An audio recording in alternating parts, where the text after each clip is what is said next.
Assalamualaikum warahmatullahi wabarakatuh. Waalaikumsalam warahmatullahi wabarakatuh. Alhamdulillahirabbil alamin. Wassalatu wassalamu ala asyrafil anbiya'i wal mursalin wa ala alihi wa sahbihi ajma'in. Asyhadu an la ilaha illallah wa asyhadu anna Muhammadan abduhu wa rasuluhu la nabiyya ba'da.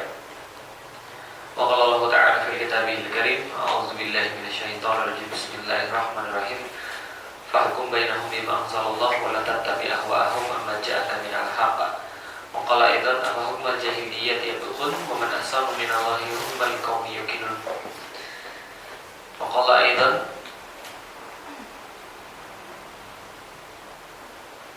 wa man lam yahkum bima anzalallahu wa ulaika humuz zalimun kafirun fasiqun.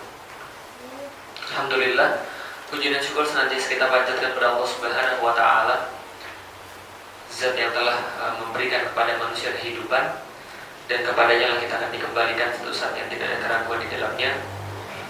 Dialah Allah, Dia tidak berbagi kekuasaan dengan siapapun, karena Dialah satu-satunya, karena Dialah awal dan akhir, karena Dialah yang memberikan rezeki, karena Dialah juga yang memberikan ridho ketika kita kembali kepadanya, dan kita meminta kepada Allah Subhanahu wa taala agar Allah berkenan memberikan kita jannahnya sebagaimana yang Dia janjikan.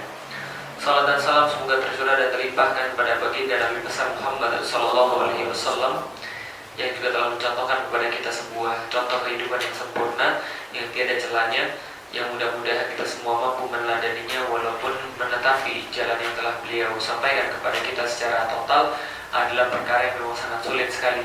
Namun mudah-mudahan kita semua dikuatkan oleh Allah Subhanahu wa taala untuk menempuh jalan yang sama sampai dengan maut menjemput kita. Alhamdulillah, ikhwan wa akhwat fillah rahmati Allah, kita sampai pada bab pemberhentian khalifah, dan kita sudah membahas pada sebelumnya bahwa adanya khilafah dan adanya khalifah ini adalah perkara syar'i, adalah perkara yang telah diperintahkan oleh Allah Subhanahu wa taala terhadap manusia.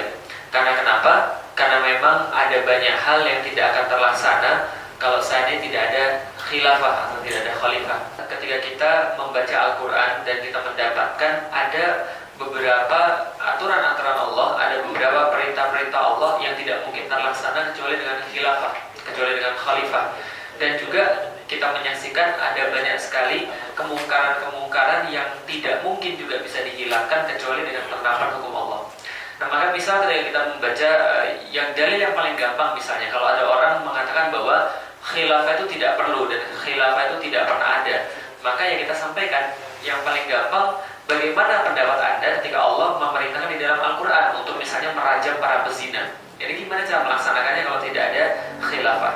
Bagaimana cara melaksanakannya kalau tidak ada pemimpin atau khalifah? Ini sulit. Maka tidak bisa ketika kita katakan ya sudah kita hukum aja. Misal kalau ada orang yang berzina, kita taruh di sini, kita lemparin batu sampai mati kalau dia sudah menikah. Ya nggak bisa begitu. Lah kenapa? Karena tidak ada khalifah. Khalifah ini tugasnya apa? Membuktikan apakah benar dia salah atau tidak. Lalu kemudian kalau dia salah, menentukan hukum baginya, lalu melaksanakan hukum itu baginya. Ini adalah kan tugasnya khalifah, yang tidak bisa digantikan oleh individu, yang tidak bisa digantikan oleh masyarakat. Maka kalau misalnya ada orang bilang khilafah itu nggak perlu, terus gimana caranya? Ini yang pertama. Yang kedua, jihad yang diwajibkan atas kaum muslimin. Siapa yang berhak menentukannya?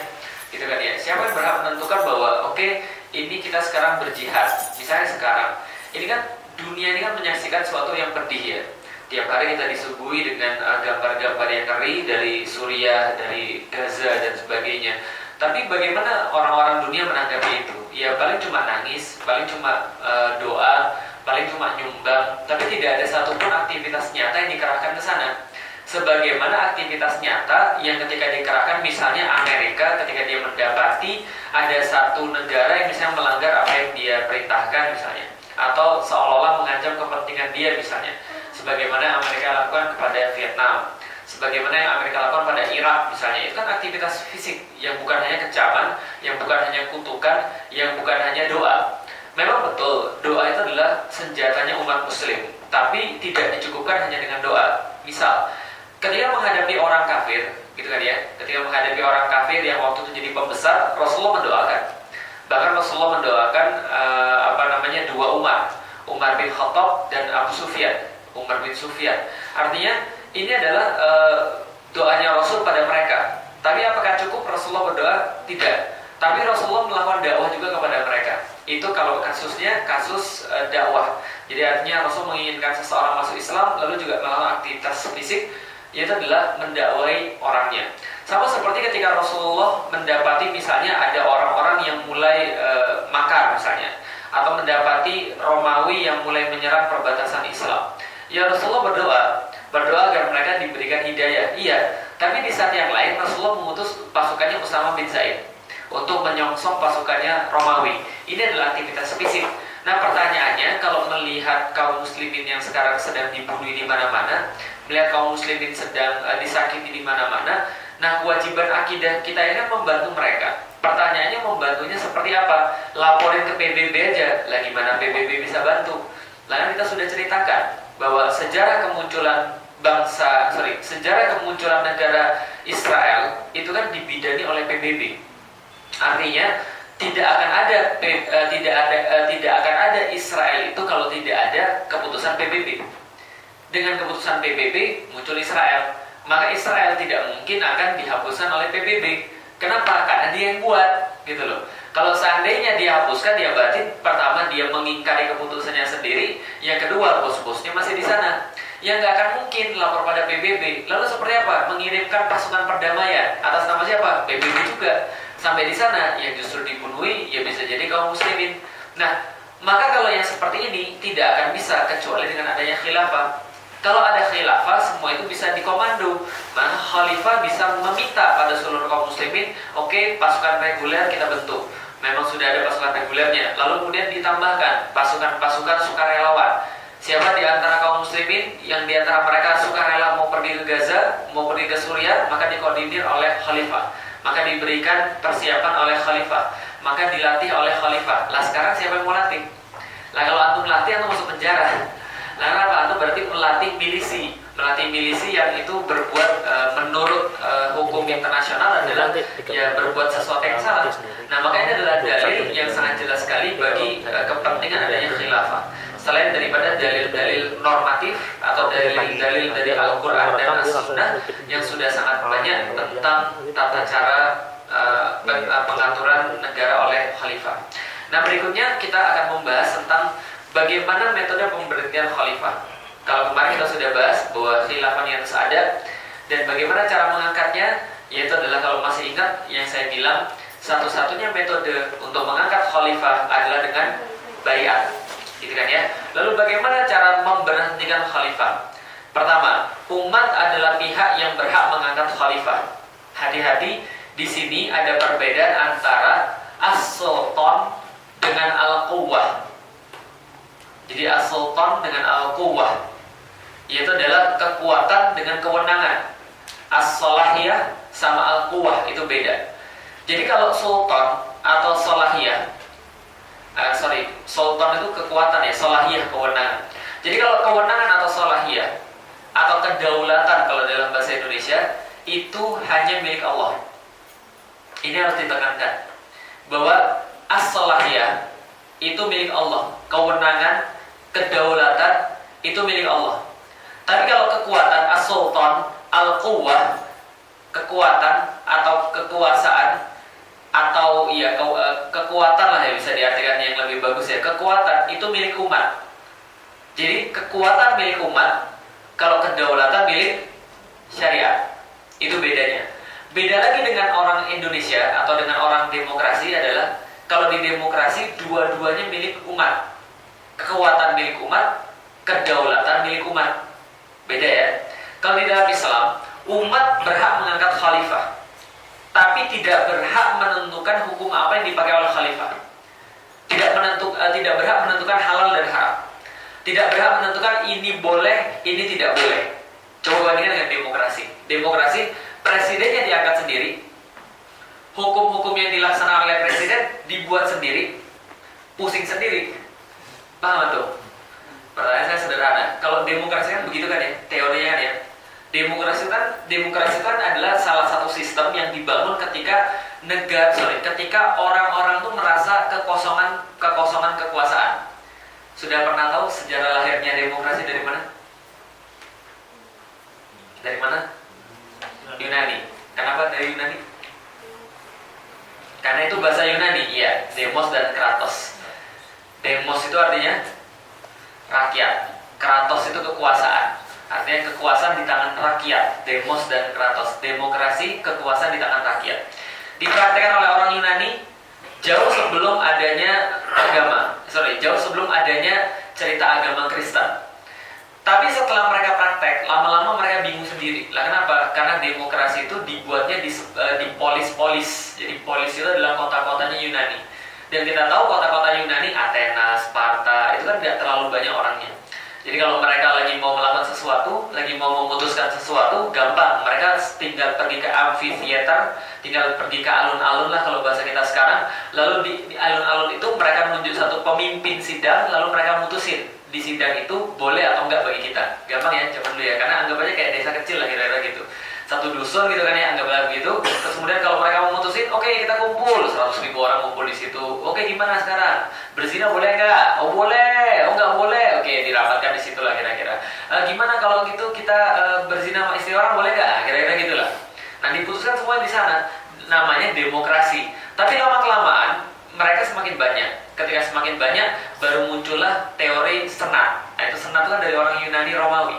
Senator-senator, jadi wakil-wakil rakyat. Jadi kalau dulu mereka bisa ngumpul di alun-alun, semuanya bisa ngumpul, semuanya bisa rapat. Sekarang nggak bisa, karena sudah 10 kali lipat penduduknya. Maka mereka mikir, amphitheater kita muatnya segini orang. Sekarang penduduk kita 10 kali lipat. Idealnya gini, 10 orang milih 1 orang mewakili mereka. Itulah munculnya senat. Mewakili mereka 10 orang. Nah, 10 orang ini ketika mereka berkumpul, mereka menentukan nasib semua dengan sebuah asumsi bahwa 1 orang yang dikirimkan ke situ itu mewakili suara 10 atau sudah konsultasi sama 10. Bro, menurutmu zina itu boleh nggak? Nggak boleh. Bro, menurut zina itu boleh nggak? Oke, 10 ini mau, ya sudah, saya akan bawa suaramu nanti pergi ke tempat itu. Itu yang mereka lakukan. Besok-besok lagi udah 100, 1000. Nah, ini mulai muncul politik. Di Yunani, di Romawi mulai muncul. Akhirnya gara-gara kelas Buddha itu sudah semakin tinggi, sudah semakin banyak, maka mereka bikin ada namanya kelas proletar gitu kan ya, kelas pekerja, kelas bawahan, dan kelas terdidik, plebeian gitu kan ya, kelas-kelas bangsawan. Nah, artinya ini mereka mulai muncul seperti itu. Tapi kelas bangsawan ini dikit jumlahnya, wakilnya dikit, yang ini wakilnya banyak, maka dibuatlah aturan. Maka sudah sampai ke senat ini harus sama. Nah, berarti yang ini yang sedikit, yang orang kaya, tapi tetap wakilnya sama dengan wakilnya orang miskin. Tapi pemimpinnya harus dari orang kaya. Itu mereka pusing sendiri akhirnya. Nah, sekarang kalau demokrasi, wakil rakyat di DPR itu ada berapa sih? Ada berapa orang? Pernah baca nggak? Sekitar 500-an lebih. 550 lah taruhlah ya. Indonesia berapa juta penduduknya? 250 juta. Berarti bagi berapa 1 orang mewakili berapa? Kalau penduduk Indonesia 250 juta. Taruhlah wakil rakyat 500. 500 coret 2, 250 juta masih ada? Masih ada 250.000. Ya toh? Berarti 5 orang mewakili 250.000. Berarti 1 orang mewakili 50.000 orang. Pertanyaannya, antum sudah pernah ketemu belum sama yang antum pilih kemarin itu? Milih aja enggak ya? Saya juga enggak sih. Nah, sudah pernah ketemu belum dengan wakil-wakil yang ada itu? Kalau tanya orang yang milih itu, sudah pernah ketemu belum dengan mereka? Belum. Lalu pernah ngomong nggak aspirasinya seperti apa? Belum. Lah, itulah demokrasi. Dia buat sendiri, dia ngatur sendiri, pusing sendiri. Maka demokrasi itu kan membagi 3 kekuasaan. Lah kenapa? Karena di zaman raja-raja Katolik itu mereka mengalami satu trauma. Apa traumanya? Raja itu bisa segala-galanya. Raja itulah pembuat hukum, raja itulah pengeksekusi hukum, raja itulah penentu yang mana hukumnya. Maka kalau raja pengen ini anak cewek untuk saya, boleh. Kalau raja bilang kamu ini jahat sama saya, penjara, nggak ada masalah. Lah, karena itu mereka bagi 3. Demokrasi berdasarkan trias politika misalnya, bagi 3. Kekuasaan eksekutif, kekuasaan yudikatif, kekuasaan legislatif. Legislatif buat hukum, yang eksekutif itu menjalankan apa yang sudah diputuskan oleh legislatif, dia pelaksananya. Yang ketiga, yudikatif itu adalah yang menentukan benar atau salah. Gitu kan ya, dalam hukum yang sudah diputuskan oleh legislatif. Lalu kan terjadi begitu. Pertama, sudahlah 1 orang mewakili 50.000 orang, yang jelas mereka nggak ngerti hukumnya diputuskan sendiri atas nama rakyat. Tapi rakyat juga nggak ngerti hukumnya apa, bahkan mereka nggak pernah belajar hukum. Contoh paling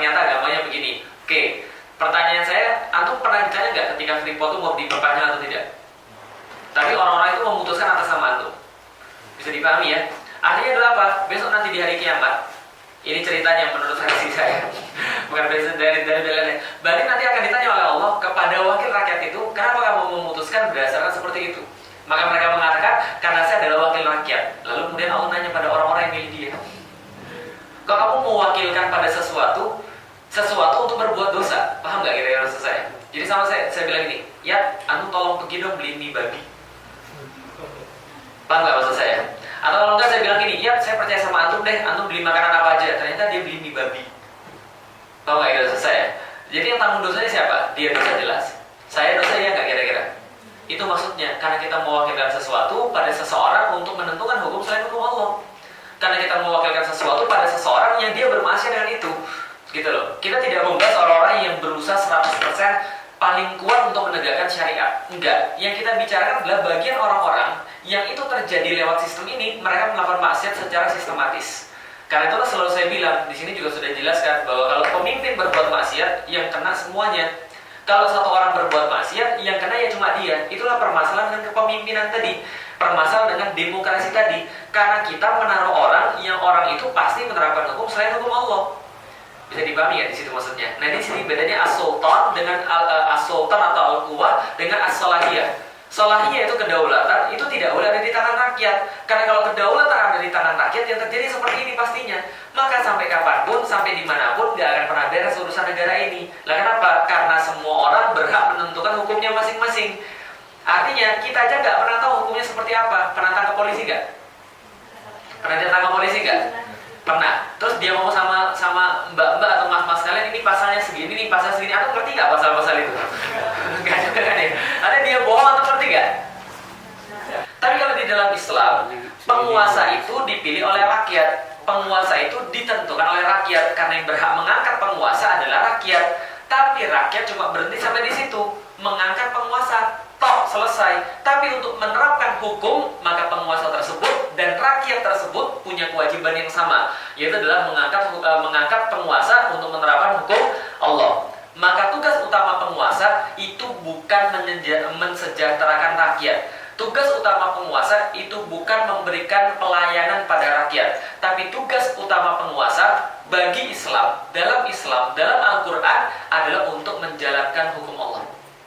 Itu tugas utama penguasa. Bisa dipahami ya? Artinya dari mana? Yaitu innallaha ya'murukum an tu'addul amanata ila ahliha, ala ahliha. Sesungguhnya Allah itu menyuruh kepada kalian untuk menunaikan amanah kepada para ahlinya. Fa idza hakamtum bainan nas, maka ketika mereka menghukumi di antara manusia antahkumu bil adl.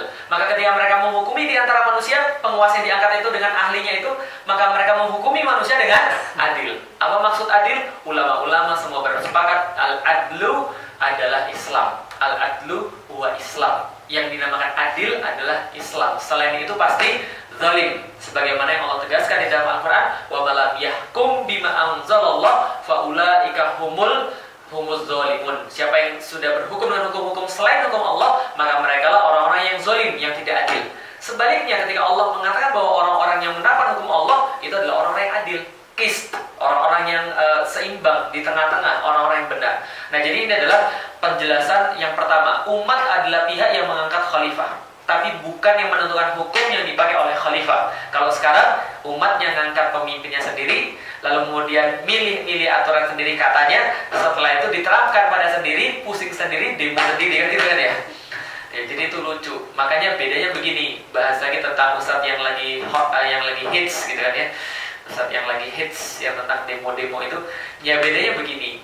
Kalau di dalam Islam, kalau antum sudah punya pemimpin muslim, lalu dia menerapkan Islam atas antum, perkara Islam yang mana yang diterapkan, itu terserah dia. Kalau dia sudah menerapkan Islam pada antum, antum demo, itu makar. Paham ya? Karena yang antum demo itu bukan dia. Yang antum demo siapa? Allah. Contoh lagi, misalnya Felix Xiao jadi khalifah, misalnya, walaupun saya nggak mau ya. Felix Xiao jadi khalifah. Felix Xiao menerapkan untuk tidak makan riba. Ini ibadah nggak? Antum protes, saya nasihatin. Antum kok protes? Pokoknya saya maunya riba, karena riba itu enak, Ustaz. Oke, antum saya nasihatin nggak mau. Berarti antum makar, berarti antum akan diperangi. Berarti itu akan ditangkap oleh polisi gitu kan ya. Bisa dipahami ya. Tapi ketika seseorang itu mendapati pemimpin yang melakukan maksiat tidak sesuai dengan hukum Allah, maka kewajibannya menasihati. Ya jangankan pemimpin, orang biasa saja kita nasihati, apalagi pemimpin gitu kan ya. Nah maka ini bedanya antara demonstrasi atau aksi atau menasihati penguasa, antara penguasa yang tidak menerapkan hukum Allah dengan penguasa yang menerapkan hukum Allah. Umat Islam pihak yang berhak mengangkat khalifah. Maka kepemimpinan ini diberikan kepada khalifah bukan untuk waktu tertentu. Jadi tidak ada jabatan 4 tahunan, 3 tahunan, nggak ada. Lah kenapa? Karena sekali khalifah diangkat itu sampai mangkat, sampai dia tidak bisa lagi melaksanakan kewajibannya. Contoh, tiba-tiba dia jadi non muslim, batal langsung berhenti. Tiba-tiba yang ada 7 itu muslim, laki-laki, balik berakal, mampu gitu kan ya. Muslim, laki-laki, balik berakal, merdeka, adil, mampu gitu kan ya. Ada 7 gitu ya. Nah kalau salah satu itu tidak dipenuhi, berarti dia langsung berhenti. Contoh lagi misalnya, ada apa lagi kasus-kasusnya? Banyak yang kita bahas di bawah. Umat tidak berhak memerintahkan khalifah kecuali salah satu di antara sebab-sebab berikut. Jadi ketika sudah diangkat sampai mangkat. Dan seperti itulah yang terjadi pada Rasulullah, seperti itulah yang terjadi pada Abu Bakar, seperti itulah yang terjadi pada Umar, Utsman, dan Ali. Ada salah satu di antara berikut baru boleh diberhentikan. Satu, terdapat cacat dalam salah satu syarat inqidh, sebagaimana yang tadi sudah kita jelaskan, 7 itu. Seperti misalnya murtadnya khalifah, dia tiba-tiba gila, atau tiba-tiba dia fasik yang terang-terangan. Misalnya contoh, mengadakan pesta minum khamar, nah itu langsung diturunin boleh. Nah kenapa? Karena dia sudah fasik yang terang-terangan dan lain-lain. Misalnya contoh tiba-tiba dia jadi LGBT, nah, itu walaupun itu agak-agak mungkin gitu kan ya. Tapi ya itu contohnya. Maksudnya ketika syarat 7 itu sudah tidak dipenuhi, maka khalifah itu bisa diberhentikan. Yang kedua, ketidaksanggupan khalifah untuk menjalankan tugas-tugas kenegaraannya karena satu dan lain hal, seperti sakit keras. Yang ketiga, adanya tekanan yang menjadikannya tidak sanggup untuk menjalankan roda pemerintahan. Misal, dia ditawan orang, itu ada fikihnya. Gimana kalau khalifahnya itu kena tawan? Gimana kalau khalifahnya itu kena culik? Gimana kalau khalifahnya masuk tahanan orang? Itu ada fikihnya. Fikihnya gimana? Yang pertama kali menggantikannya adalah Muawiyah. Maka Muawiyah itu melaksanakan sebagai PLT. Lah kenapa? Karena kalau muslim itu tidak boleh tidak ada pemimpin. Maka Muawiyah yang menggantikan. Lah gimana kalau seandainya Muawiyah juga kena culik? Maka Muawiyah Tanfid yang menggantikan. Kalau Muawiyah Tanfidnya kena culik juga, ya dilihat nanti kasus penculikan seperti apa. Kalau masih memungkinkan bahwa dia bisa diselamatkan, maka dia diselamatkan segera. Kalau tidak dimungkinkan dia diselamatkan atau diduga kuat bahwa dia sudah hilang, missing in action, maka umat boleh mengangkat kembali. Itu nanti alul hali wal aqdi yang memutuskan. Ya itu ada fikihnya. Yang jelas fikih manapun yang penting ada dalilnya. Jelas ya, itu adalah pemberantasan khalifah. Nah sekarang kita bahas tentang bagaimana maksud dan tujuan pemerintahan dalam Islam. Gamanya begini. Apa sih yang antum dapat kalau seandainya Islam itu diterapkan? Apa sih yang orang alami kalau sistem Islam itu bisa mewujud dalam kehidupan? Ini adalah makosid. Ada maksud-maksudnya. Maksud itu bahasa Arab ya. Makosid, maksud itu bahasa Arab. Jadi banyak bahasa Indonesia itu ya bahasa Arab. Maksud dan tujuan pemerintahan Islam. Maksudnya adalah atau tujuan-tujuannya. Jadi asal kata bahasa Arab, maksud itu maksudnya, maksud itu artinya tujuan. Jadi kalau ditanya maksudmu, tujuanmu itu apa? Jadi kan gitu maksudnya ya. Nah itu maksud lagi. Jadi susah ngomongnya. Tujuan pemerintahan Islam. Allah telah menjelaskan beberapa tujuan daripada pemerintahan Islam. Yang pertama, hifdzuddin atau menjaga agama, memelihara agama. Negara terutama khalifah bertanggung jawab dalam memelihara akidah Islam. Dalam hal ini dilakukan dengan mengoptimalkan wewenang yang telah diberikan oleh syarak kepadanya. Maka negara satu-satunya institusi yang berhak membunuh orang-orang murtad dan memberi peringatan kepada siapa saja yang menyeleweng daripada agama. Sabda Rasulullah SAW sangat jelas, man baddala dinahu faqtuluhu. Maka siapa saja yang mengganti agamanya, maka bunuhlah. Kelihatannya ngeri, tapi coba bayangkan begini, teman-teman sekalian. Pertanyaan saya sederhana. Yang buat hidup antum berarti itu sekarang apa sih? Keinginan. Yakin? Yang buat hidup antum berarti sekarang itu apa sih? Islam. Iya nggak sih? Karena gini, dua nikmat yang jarang disadari manusia, nikmat sehat dan nikmat kesempatan sama nikmat sehat. Dua kan ya? Aneh gini, orang sehat sama orang sempat itu adalah orang-orang yang paling memiliki banyak karunia. Tapi kalau seandainya dia sempat dan dia sehat tapi dia tidak beriman, untuk apa? Apa ya maksudnya? Antum sehat, antum sempat, tapi antum bukan muslim. Kira-kira hidupnya berguna atau tidak? Kata Allah, hidupnya itu seperti batu licin dikasih debu terus ditiup angin. Apapun nggak ada artinya. Antum kaya nggak ada artinya. Antum punya banyak anak nggak ada artinya. Antum apalagi? Antum CEO nggak ada artinya. Antum punya seluruh apartemen di Jakarta nggak ada artinya. Nah, kenapa? Antum bukan muslim. Selesai itu urusan, nggak ada apa-apa lagi. Maka ketika orang-orang itu mati, dia tidak pernah merasakan ada sedikit pun kebahagiaan yang dia ataupun kesenangan yang pernah dia rasakan. Kenapa? Karena di hadapan pada padang mahsyar aja dia sudah tidak mampu. Paham ya? Artinya kalau sudah nggak Islam tuh nggak ada artinya. Tapi kalau antum Islam, antum nggak sehat, antum masih ada pahalanya. Ya nggak sih? Antum nggak sehat, ya Allah, alhamdulillah ya Allah, mudah-mudahan sakit ini jadi peluru dosa, gitu kan ya? Ya Allah, mudah-mudahan sakit ini Engkau ridho. Sahabat, kalau saya nggak salah Ibnu Abbas, itu ketika sakit panas dia mengatakan, alhamdulillah ya Allah, ini sakit yang paling menyenangkan. Nah, kenapa? Sakit panas itu menurut Ibnu Abbas tidak membahayakan karena tidak membuat mati, tapi seluruh badan sakit. Karena merasa sakit panas ketika lagi tinggi-tingginya, itu seluruh otot kan sakit semua. Nah, bahkan kata Rasulullah, itu tertusuk duri aja itu sudah menghilangkan dosa, apalagi seluruh badan sakit. Nah, Ibnu Abbas bilang, alhamdulillah seluruh badan berarti meluruh dosanya ketika sakit. Berarti sakit tapi masih Islam, alhamdulillah. Antum nggak sempat tapi muslim, alhamdulillah. Contoh misalnya antum nggak punya waktu misalnya, kerjaannya tuh buat gawe, gitu kan ya, nguli, kita setelah nguli ngojek gitu kan ya, setelah ngojek terus apalagi, aku nggak pernah punya sempat deh, tidur kerja buat gawe kan ya. Tapi masih Islam, alhamdulillah. Kerjaan tuh itu menghapuskan dosa juga. Kerjaan tuh itu dijadikan sebagai sumber pahala, nggak ada masalah. Orang nggak sempat Islam, alhamdulillah. Orang nggak sehat Islam, alhamdulillah. Orang udahlah dia nggak punya waktu, sakit pula, ya alhamdulillah. Selama dia masih muslim, ya toh? Yang paling berarti yang berikan adalah Islam. Pertanyaannya adalah, kalau Islam ini hilang, hidup terus jadi apa? Parah toh? Lah, maka inilah penjagaan negara terhadap agama, sesuatu yang paling penting bagi manusia. Karena bagi kita sudah memahami akidah, tidak ada yang lebih penting daripada ridho Allah kepada kita. Maka kalau Allah pengen nyawa kita, kalau Allah ridho, ambil, nggak apa-apa. Gitu kan ya? Ya itulah orang-orang berjihad kan begitu. Dia nggak takut lah, kenapa? Karena Allah ridho. Allah janji, pokoknya kalau orang jihad gitu kan ya, lalu kemudian dia terbunuh di jalan Allah, dia tidak merasakan sakit kecuali seperti digigit semut gitu kan ya. Misalnya ketika dia jihad, lalu kemudian dia meninggal, dia kembali kepada Allah dalam keadaan diridhoi oleh Allah Subhanahu Wa Taala, nggak ada masalah. Lah kenapa? Karena Allah ridho. Tapi kalau Allah sudah tidak ridho, hidup kita nggak ada manfaatnya. Maka di dunia ini penjagaan negara terhadap agama adalah penjagaan pertama yang harus dilakukan. Maka Rasul bersabda, "Man baddala dinahu faqtuluhu." Siapa yang mengganti agamanya maka bunuhlah. Karena orang seperti ini pertama bisa jadi penyakit bagi orang-orang lain untuk kehilangan akidah. Yang kedua, tapi kayaknya serem banget. Oke, gini deh. Ada yang pernah maksa nggak untuk masuk ke dalam Al-Fatih? Ada yang pernah maksa nggak? Nggak ada yang maksa kan ya? Tapi kalau antum sudah mau masuk di Al-Fatih, antum harus nurut aturan-aturannya. Satu, antum nggak boleh pakai sendal masuk sini. Ya toh? Antum nggak boleh misalnya, apalagi di sini bawa pacar misalnya. Nah, kenapa? Ya karena memang kalau di luar boleh dong, saat itu urusan antum.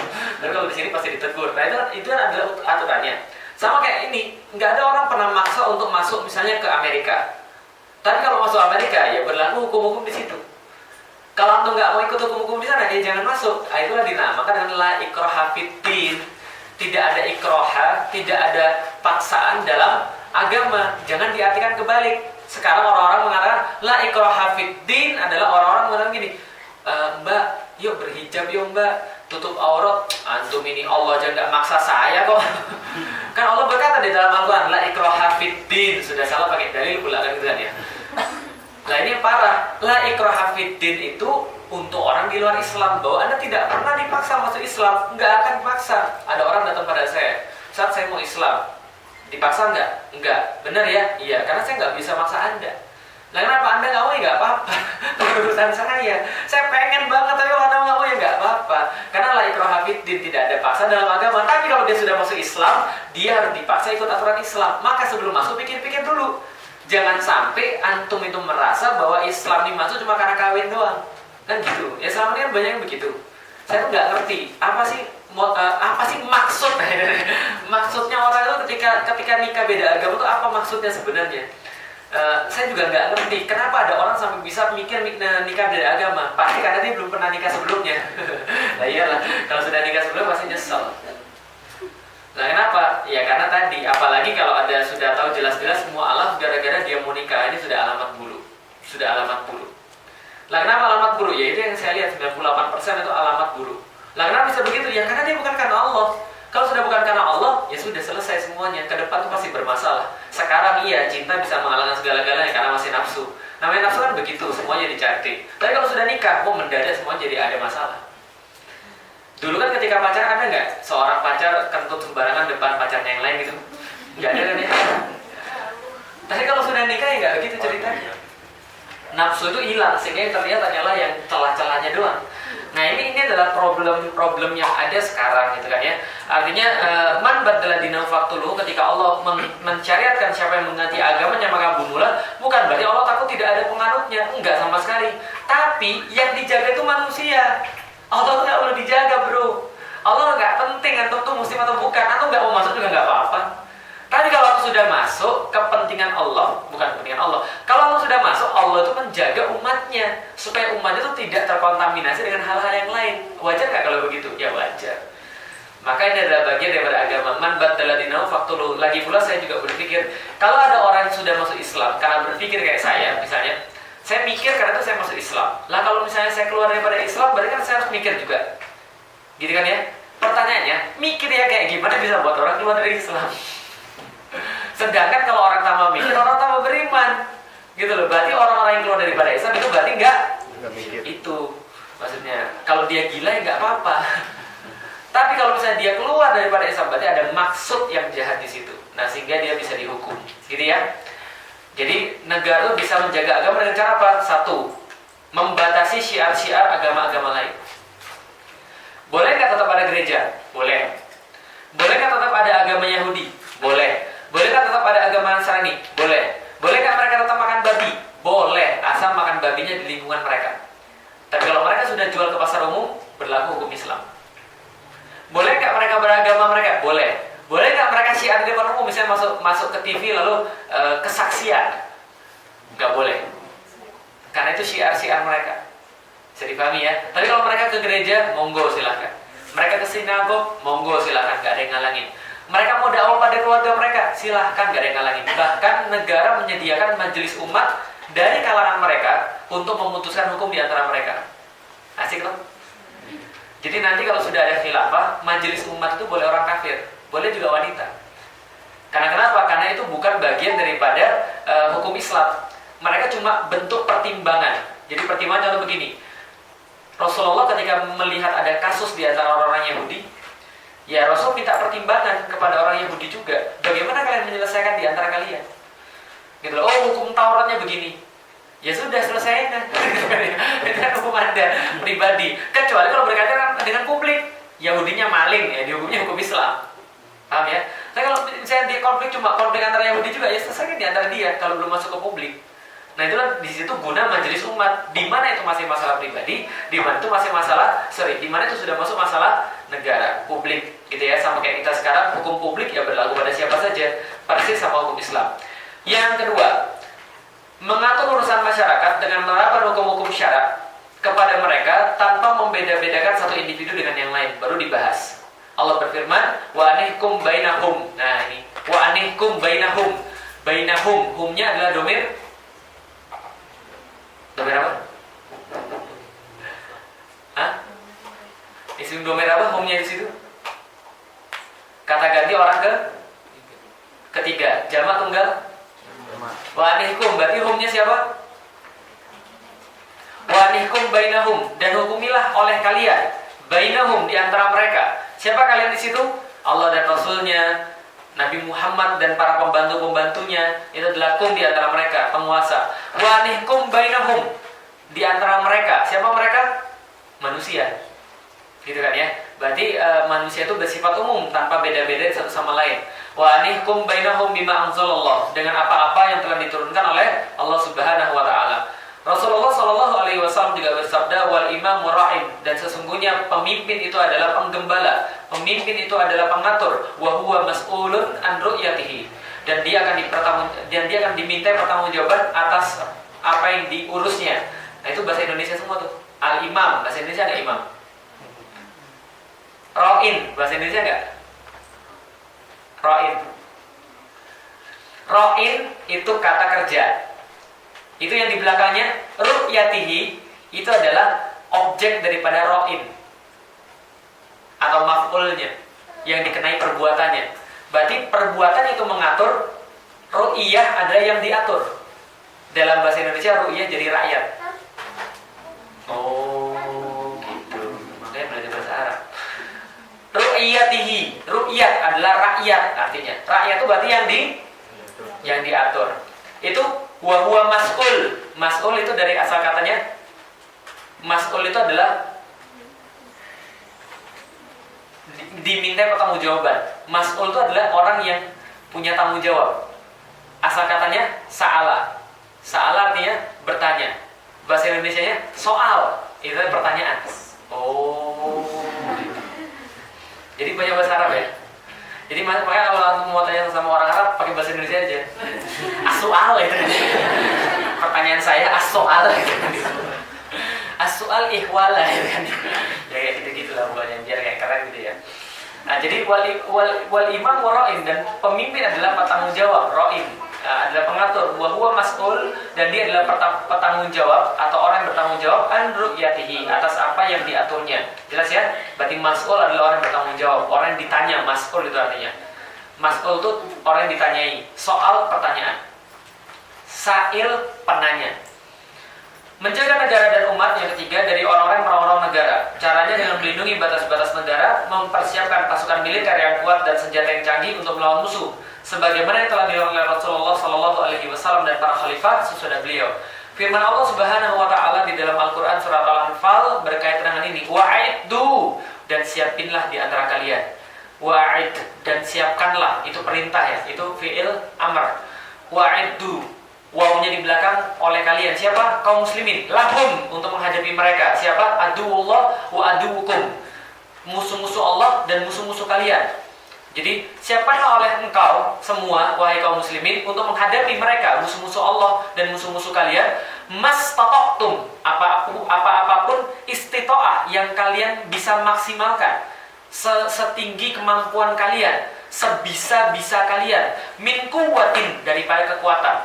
Berarti bukan doa saja, tapi kekuatan nyata yang bisa dilihat oleh musuh. Dalam tafsirnya yang lain, yang bisa menakutkan musuh. Nah, nanti kita lihat dalam ayat selanjutnya, min quwwatin, daripada kekuatan, wa min quwwatin wa min ribat, dan juga daripada usaha kalian yang paling, daya upaya yang paling tinggi, min ribatil khail, turhibuna bihi aduwallahi wa aduwukum, yang dengan itu kalian bisa menimbulkan turhib, yang bisa menimbulkan rasa teror, yang menimbulkan rasa takut, yang bisa menimbulkan rasa khawatir. Jadi kalau nyerang orang itu harus sesuatu yang bisa menyebabkan khawatir. Kalau nggak menyebabkan khawatir, berarti itu bukan nyerang orang. Apa maksudnya? Itu irhab. Irhab adalah bagian daripada teror. Dalam perang, teror itu harus. Kalau antum tidak membuat orang teror kalau ketika perang, ya orang ketawa-ketawa aja. Nah, nyiapin apa misalnya? Saya maju dengan kekuatan tangan saja. Saya percaya Allah Subhanahu wa taala. Yang di sana pakai sniper ya, dia nggak takut sama antum. Dia lihat antum stres gitu kan ya. Nah, ini maksud irhab, sesuatu yang membuat teror, sesuatu yang membuat takut. Karena gini, jihad itu ada 3. 1, dakwain dulu dia. Kalau dia nggak mau, buat dulu dia takut. Kalau dia nggak mau, baru yang ketiga, jihad fisik. Lalu sudah baca di buku Gozi kan ya. Lah kenapa sampai Vlad Dracul sama Ra'du Self-Rumos itu dikirimkan kepada khalifah? Karena khalifah buat takut mereka. Seperti sekarang Amerika buat takut kita. Gitu loh, menimbulkan rasa irhab, teror itu. Kalau kita macam-macam, dia nyerang kita. Nah sama kayak Khilafah Utsmani dulu. Lihat nggak lamanya Khilafah Utsmani itu kayak apa? meriam, tombak, panah, segala macam, pedang gitu kan, ada semua di situ semua. Nah itu yang terjadi, memang harus membuat irhab. Nah makanya militer itu di dalam khilafah harus kuat, gitu ya. Jadi harus kemudian melindungi negaranya, melindungi rakyatnya. Jadi gini ceritanya, kenapa sih jihad itu diwajibkan atas manusia? Kalau nggak ada jihad bahaya. Nah kenapa? Karena manusia itu akan menafsirkan agama sesukanya. Contoh, orang-orang Kristen mengenal kalau ditampar pipi kiri kasih pipi. Nah kalau diterapkan dalam agama gimana kira-kira? Wilayahnya diambil orang satu, kasih yang lain, biar puas sekali. Anak antum diperkosa, ambil istri saya sekali. Loh ini kan begitu kan ya? Di dalam Islam ada idfa billati hiya ahsan. Ketika anda menemukan orang itu berbuat zalim pada anda, maka balaslah dengan kema'rufan. Ada kan ya? Ada, tapi bukan dalam perkara jihad, bukan dalam perkara larangan fisik. Bukan dalam perkara sesuatu yang memang dia mengambil maksiat fisik kepada kita, tapi dalam hal-hal yang zalim. Contoh misalnya, antum tiba-tiba diludahin orang, ya, itu pelanggaran fisik atau tidak? Maksudnya perebutan negara atau tidak? Tidak. Antum itu cuma dihina, antum diludahin orang. Ya sudah, dia ke rumahnya kita makan kurma. Cuma kurmanya diracunin gitu. Jadi itu maksudnya idfa billati hiya ahsan. Balaslah perbuatan dengan lebih baik, tapi konteksnya adalah dalam konteks di mana itu tidak membahayakan nyawa, di mana dalam konteks dia tidak merenggut sesuatu fisik daripada kita berkaitan dengan jinayah, tidak. Maka kita perlakuan dengan yang lebih baik. Maka kata Allah, ketika anda melakukan itu, maka anda akan menyaksikan orang itu berlari dari lawan menjadi kawan. Karena dia jadi tahu, oh iya, saya ini menyakiti dia, ternyata dia malah berbuat baik pada saya. Saya ini gila banget ya, kok saya tega menyakiti orang baik kayak begitu ya. Berarti saya ini orang jahat ya. Kalau dia masih punya hati, maka dia jadi baik. Tapi kalau dia nggak punya hati lagi, ya sudah, berarti dia memang benar-benar orang jahat gitu kan ya. Nah, jadi ini adalah bagian daripada contoh. Tapi kalau dalam soalan agama, itu nggak bisa. Makanya ada jihad fisabilillah. Maka Rasul katakan, 3 hal yang paling penting bagi kalian: harta, darah, sama kehormatan. Jihad itu melindungi ketiganya. Melindungi harta, melindungi darah, melindungi kehormatan. Contoh, ingat ketika perang Khandaq, ingat ketika perang Khandaq, ingat yang dilakukan orang kafir apa? Menyerang Islam, menyebabkan kemudaratan, mengambil bagian daripada fisik, darah, harta, kehormatan. Maka Rasulullah menyuruh mereka untuk berjihad. Yang terjadi sekarang di Suriah, kira-kira apa yang terjadi pada mereka? Mereka hilang harta, mereka hilang nyawa, mereka hilang kehormatan, darah, harta, kehormatan. Maka berjihad itu hukumnya wajib. Bisa dipahami ya? Maka jihad itu melindungi nyawa, melindungi harta, melindungi kehormatan. Antum dibegal. Kata Rasul ketika ditanya, kalau ada seseorang ingin memaksa mengambil hartaku, maka apa yang harus aku lakukan? Kata Rasul, lawan. Kalau seandainya aku nanti dibunuhnya gimana? Kamu masuk surga. Kalau apa yang bunuh dia gimana? Dia masuk neraka. Nah itu kan dalilnya. Berarti itu perlindungan terhadap harta. Kalau gitu mulai dari sekarang saya akan jadi begal, ya suruh begitu ya. Artinya itu pilihan. Lah kalau aku mau lari, itu juga pilihan. Gitu ya. Tapi jangan ini, Mas, begal saya begal motor. Oh jangan motornya aja, ini loh rumah saya ada juga nih. Ya nggak saya gitu. Paham ya? Jadi jihad itu yang melindungi gitu maksudnya. Jadi makanya itulah melindungi bagian-bagian tadi. Dan juga gini ceritanya. Dulu kenapa kemudian ada kaum muslimin berpandangan bahwa cinta tanah air, cinta negeri, cinta tanah adalah bagian daripada Islam? Karena gini, dalam Islam tanah itu adalah kekuasaan, tanah itu adalah agama. Contoh, ketika orang barat pergi dari negaranya masing-masing ketika abad ke-15, mereka punya slogan. Apa slogannya? 3G. Gold, gospel, glory. Gold itu apa? Duit. Mereka pengen cari duit, nyari rempah-rempah, nyari tempat-tempat baru untuk dagang. Itu mereka mau menyebarkan G yang pertama, nyari gold. Yang kedua, gospel. Maka mereka juga menyebarkan agama. Yang ketiga, glory. Glory itu tanah. Jadi 3G itu satu paket. Orang menguasai tanah, dia menguasai agama, dia menguasai ekonomi. Orang menguasai ekonomi, dia bisa menguasai tanah, dia bisa menguasai agama. Orang menguasai agama, dia bisa menguasai tanah, dia bisa menguasai ekonomi. Ngomong-ngomong yang orang Islam punya sekarang apa? Tanah ngontrak. Gitu kan ya? Tanahnya masih ngontrak, duitnya pas-pasan, agamanya bagi-bagian. Cocok lah, ya, makanya nggak ada yang benar. Ya kalau orang Cina sekalian, ekonomi, maka dia bisa nyebarin agama. dia bisa beli tanah. Kalau nggak tanah, kekuasaan. Ketika Kesultanan Jawa itu adalah dipegang oleh orang-orang Muslim, maka mereka bisa menyebarkan agama, mereka bisa menguasai perekonomian. Lah kita sekarang kita nggak punya apa-apa. Lah yang harus kita ambil yang mana? Ya kalau saya sudah jelas agama. Karena agama itu adalah pangkal daripada segala-galanya. Orang punya duit nggak punya agama, ya mereka nggak punya sesuatu yang diperjuangkan. Kalaupun berjuang pasti salah. Orang punya tanah nggak punya agama, ya dia jadi nanti landlord yang salah itu. Tapi kalau orang punya agama, Allah kasih mereka kekuasaan, Allah kasih mereka ekonomi. Nah kenapa? Allah jamin begitu kan ya? Wa'adallahu ladzina amanu minkum wa amilus solihati la yastakhlifannahum fil ard kama stakhlafal ladzina min qablihim. Allah berjanji pada siapapun di antara kalian yang mereka beriman pada Allah dan beramal soleh, maka bagi mereka Allah kuasakan atas dunia. La yastakhlifannahum fil ard. Allah akan kuasakan mereka di dunia kama stakhlafal ladzina min qablihim, sebagaimana orang-orang sebelum mereka yang beriman dan beramal soleh itu berkuasa di atas muka bumi. Bisa difahami ya. Lalu kemudian Allah tambahkan wala yumakkinanna lahum dinahumul ladzii irtadaw lahum, dan dia akan meneguhkan kedudukan agama yang dia ridhoi, yaitu adalah Islam. Wala yubaddilannahum min ba'di khaufihim amna, dan Allah akan menggantikan kedudukan mereka dari awalnya takut karena mereka tidak menerapkan Islam, dari awalnya mereka takut karena tidak beriman pada Allah, dari awalnya mereka takut karena mereka tidak beramal soleh, menjadi aman karena sudah beriman dan sudah beramal soleh dan sudah menerapkan Islam. Gitu ya. Maka kemudian Allah meneguhkan agama mereka. Itu yang ketiga, menjaga negara dan umat daripada usaha-usaha merongrong negara dengan melindungi batas negara.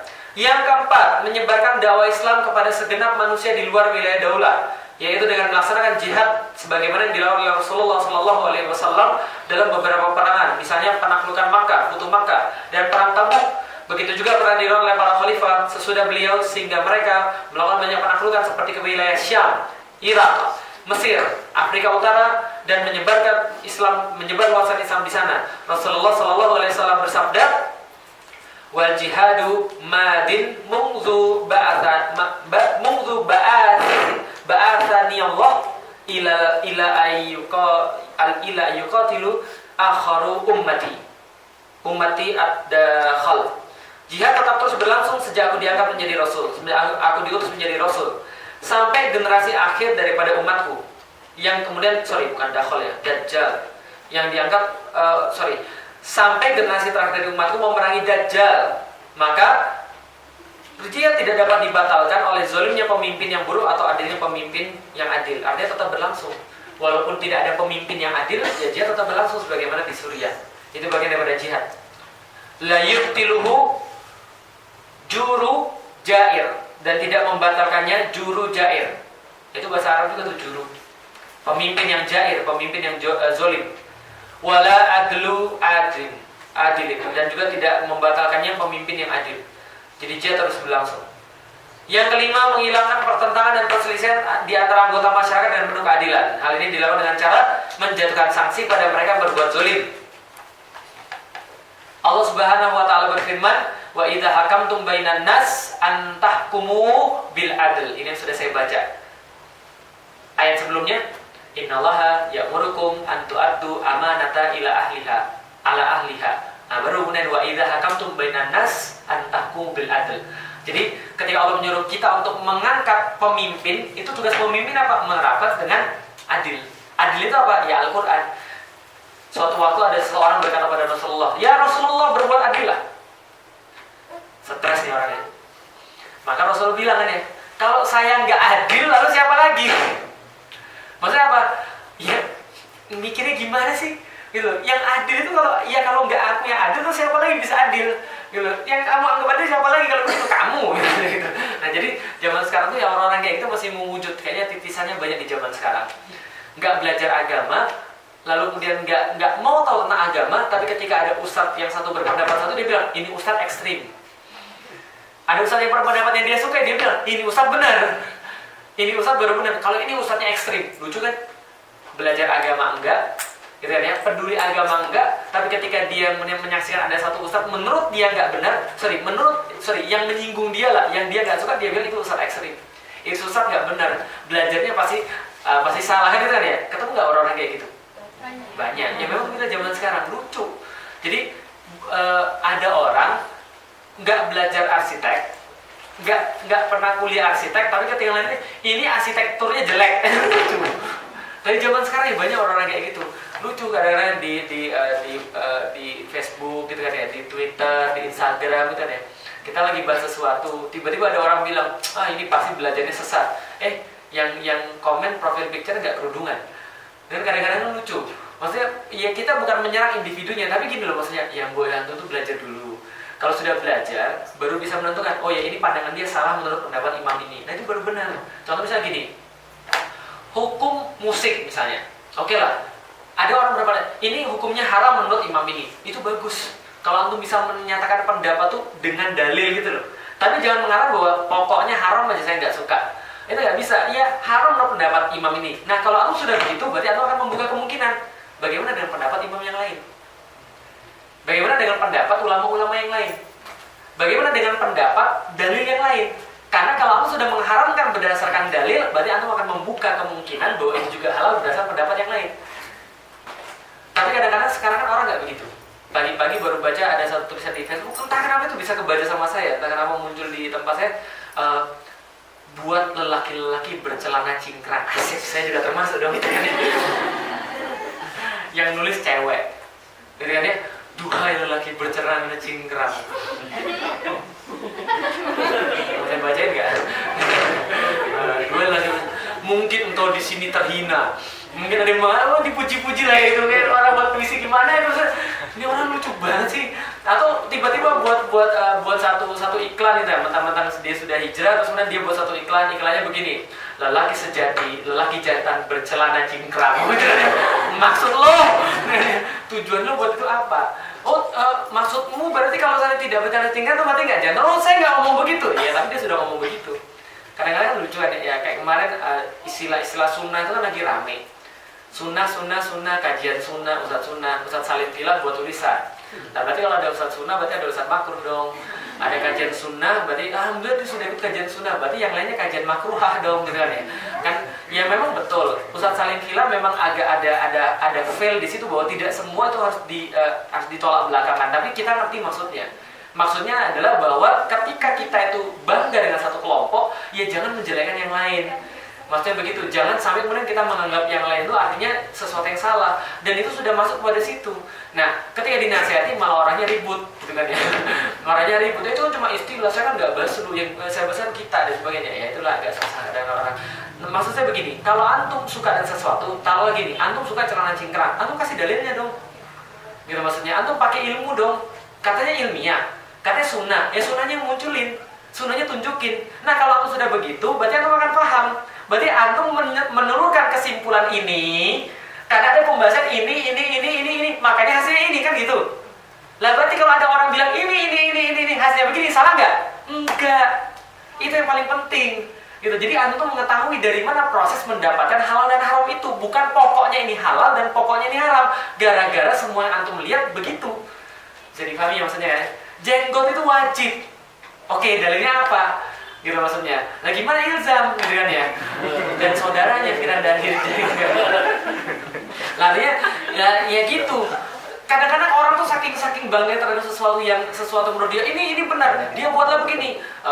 Kayak kemarin saya pernah lihat kan, aduh nggak enak banget gitu kan ya. Ada perumpamaan. Orang berjenggot diskusi sama orang tidak berjenggot. Kamu kok berjenggot sih kayak teroris aja?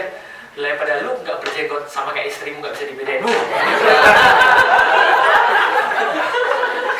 Terus dia posting di bawahnya. Cara membedakan, orang Arab membedakan antara laki-laki dan wanita adalah bahwa kita tidak pernah berjenggot. Aduh, maksudnya gini loh maksudnya. Jadi antum bilangnya nggak biasa tuh kayak cewek gitu maksudnya. Ya artinya maksudnya gini loh. Ya saya tahu antum bangga ya. Maksudnya pakai dalil gitu loh. Jangan pakai sesuatu yang mengklaim gitu. Yang nggak bagusan mengklaim itu loh. Kan saya juga bisa mengklaim yang nggak membuatkan khilafah hukumnya banci, kan bisa juga. Nah tapi apakah mungkin dalilnya apa gitu loh maksudnya? Lah kalau misalnya ada dalilnya nggak apa-apa. Nah tapi ingat kalau aku sudah dapat ada dalilnya, aku akan semakin bijak. Oh iya, saya dapat begini karena saya ada dalilnya. Berarti orang lain bisa jadi bijak betul kalau dia ada dalilnya. Makanya sembarangan. Coba kita tanya dulu, itu tahlilan, itu dalilnya apa? Coba tanya sama mereka. Oh, saya sudah tanya Ustaz, tapi dia nggak bisa jawab. Ya mungkin dia kurang ilmunya. Coba tanya sama yang tahu ilmunya. Tahlilan hukumnya apa? Dalilmu apa sih melakukan tahlilan? Oh, ternyata imam ini berkata begini. imam ini berkata begini, imam ini berkata begini, imam ini berkata begini. Oh ternyata bisa, oh ternyata boleh, oh ternyata tidak bid'ah ya. Iya, gitu loh. Kecuali kalau antum tahlilan sambil joget misalnya, itu beda lagi hukumnya.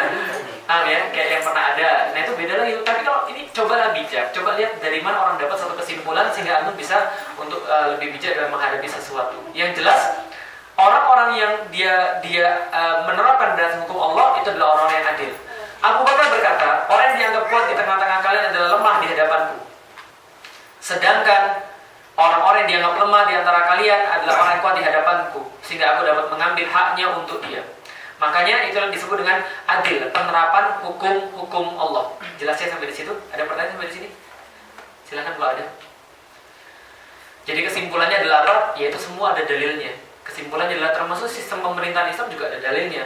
Dan kita bisa berdiskusi semalam suntuk untuk mempertahankan pendapat kita. Tapi yang perlu kita lihat juga adalah apakah ada pendapat orang lain. Tapi kalau ada orang yang berpendapat bahwa khilafah itu nggak ada, bahwa kemudian hukum Allah itu bahwa khilafah itu tidak pernah ada dalam sejarah, ya silakan saja kalau dia punya dalilnya. Maka kita lihat silakan tunjukkan dalilnya. Oh sudah ada saat tulisan-tulisan itu, tulisan yang mana coba sini ya. Oh ada saat itu profesor. Ada saya pernah baca tulisan profesor bahwa khilafah adalah angan-angan saja. Dalilnya ini. Ya semuanya bisa dibantah. Yang jelas ya gini deh. Ya Allah bro, orang kafir aja ngaku ada khilafah kok. Tahu nggak maksudnya? Orang kafir itu ngaku ada khilafah. Lo kok antum yang muslim sendiri kok nggak tahu khilafah? Itu orang kafir dia udah bilang takut bahwa khilafah kan berdiri. Orang kafir aja bilang bahwa dulu Utsman itu bisa kuat karena khilafah. Bahwa Turki itu tidak perlu ditaklukkan secara fisik karena sudah hilang khilafahnya. Itu kan sekarang karena khilafah itu banyak sekali bertebaran. Nah, kok antum nggak yakin ada khilafah? Tunjukin di dalam Al-Quran. Ya, apakah semua harus ada di dalam Al-Quran? Kan tidak. Khilafah itu adalah makna yang bukan ada di dalam Al-Quran. Tapi makna-makna dalam Al-Quran menunjukkan bahwa khilafah itu hukumnya wajib. Lah kalau seandainya ada orang bilang bahwa khilafah itu ada nggak di dalam Al-Quran, ya tanya balik, kalau itu demokrasi ada nggak di dalam Al-Quran? Lalu kenapa tuh kekeh dengan itu? NKRI ada nggak di dalam Al-Quran? Kenapa harus kekeh dengan itu? Apalagi misalnya yang harga-harga mati, UUD 45 ada nggak di dalam Al-Quran? Lah kenapa harus kekeh dengan itu? Paham nggak maksudnya kira-kira? Lah berarti ya sudah, khilafah nggak ada, NKRI nggak ada, berarti nggak ada dua-duanya. Lah maka kita lihat hadisnya Rasulullah. Maka Al-Quran itu kan khututul aridho, sebuah kerangka umum. Sedangkan pengejawantahan Al-Quran ada di Nabi Muhammad. Nabi Muhammad itu sirahnya adalah pengejawantahan Al-Quran. Maka sirah Nabi Muhammad adalah bagian daripada penerapan Al-Quran. Sebagaimana Aisyah mengatakan, karena khuluquhul Quran, sesungguhnya akhlaknya Rasul adalah Al-Quran. Maka seluruh diperbuat Rasul adalah bagian daripada Al-Quran. Sekarang pertanyaannya, kalaupun khilafah nggak ada, ya sudahlah, aktivitasnya jadi dilakukan. Berani nggak? Atau pemimpin-pemimpin yang lahir dari demokrasi ngirimin surat kepada Kisra atau Kaisar seperti Rasulullah zaman dulu? Surat dari presiden kepada Presiden Amerika, masuk Islamlah mana anda selamat. Kalau tidak anda akan menanggung dosa orang-orang Amerika. Lah bisa langsung dibantai. Nah itu aktivitas dan kapasitasnya sebagai kepala negara Rasulullah. Nah itu yang harusnya dilakukan. Oke, lakukan aja pengiriman pasukan ke Tabuk, ke pinggiran, ke perbatasan ketika perbatasan itu mau diserang. Pengiriman misalnya, pembagian tanah, pembagian sumber daya, ya sekarang sudah dilakukan ya. Tapi dengan hukum Islam waktu tidak, belum tentu. Gitu ya. Yang jelas antum membuang banyak sekali hukum-hukum Islam. Yang di sini juga banyak antum buang. Hadis-hadis itu antum buang banyak, Al-Quran antum buang banyak ketika antum tidak menegakkan khilafah. Karena kenapa? Karena ayat Al-Quran dibagi dua. Satu ayat-ayat Makkiyah, yang satu lagi ayat Madani. Itu tentang apa semua? Hukum semua, kekuasaan semua. Itu antum buang semua tuh ayat Madani. Artinya apa? Itulah afatuminuna bi ba'dil kitab wa takfuruna bi ba'd. Apakah kalian tidak beriman pada sebagian kitab ini aja, lalu mencampakkan sebagian yang lain, lalu membuang sebagian yang lain, lalu mengkafiri sebagian yang lain, lalu ingkar terhadap sebagian yang lain? Ya nggak bisa begitu. Ada pertanyaan silakan. Betul. Ada? Baik, kalau tidak ada, kita akan bahas nanti yang besok tentang asas-asas sistem politik dalam Islam. Beberapa yang sudah kita bahas, tapi insya Allah nanti kita bahas ke depan kalau Allah memberikan jodoh. Mudah-mudahan Allah memberikan kebaikan pada kita dan Allah menambahkan keimanan pada kita. Wassalamualaikum warahmatullahi wabarakatuh.